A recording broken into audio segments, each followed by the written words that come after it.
Bonjour, c'est une nouvelle que je vais vous lire aujourd'hui, une nouvelle intitulée Les Ânons de Panurge, extraite du recueil L'équilibre de Henri Girard, publié aux éditions Amfortas.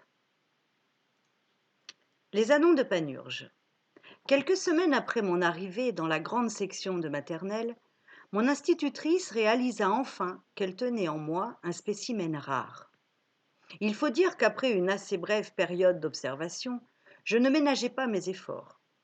Oui, je pris un peu de temps avant de me manifester, qu'on me comprenne. Il ne s'agissait pas pour moi de faire n'importe quoi, bien au contraire.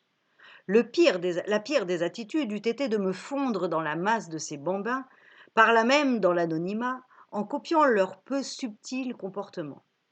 Je les observais donc, piqués au milieu de la cour ou sagement assis à ma place dans la salle de classe. Pour tout dire, je les trouvais plutôt bébêtes, dénuées de toute envergure, de toute grâce et, par-dessus tout, de toute originalité. Aucun doute possible. Leur conduite grégaire les prédisposait à embrasser une carrière de travailleur à la chaîne ou de mère au foyer. Pour ma part, je n'avais aucune envie de finir ajusteur-fraiseur. Je notais chez les garçons une déplorable manie. Ils se battaient souvent pour de vrai, sans aucun goût pour la mise en scène, le panache.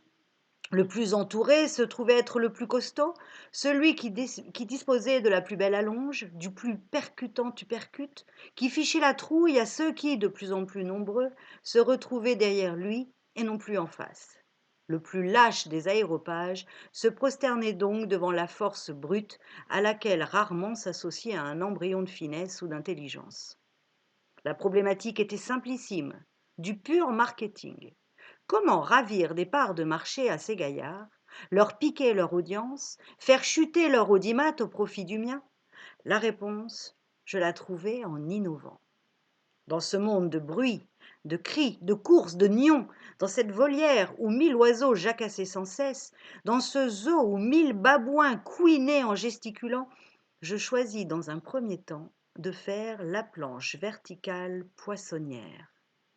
C'est ainsi qu'aujourd'hui je baptise ma technique d'alors, qui opposait l'immobilité au mouvement, un peu comme l'antimatière s'oppose à la matière, le feu à la glace, le noir au blanc, les filles aux garçons, ma mère à mon père.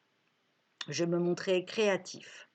J'avais noté, lorsque j'allais faire trempette dans la rivière, que parmi les bruyantes mais anodines gesticulations des baigneurs banals, un vieux monsieur était pointé du doigt depuis la rive, tout simplement parce que lui, au beau milieu de ce chambar, il flottait sur le dos, serein, presque statique, à l'exception de ses deux mains qui ondulaient contre ses flancs, un peu comme les nageoires latérales d'un poisson à l'arrêt. D'où le nom de ma technique qui consista à attirer l'attention par mon silence et mon immobilisme presque total.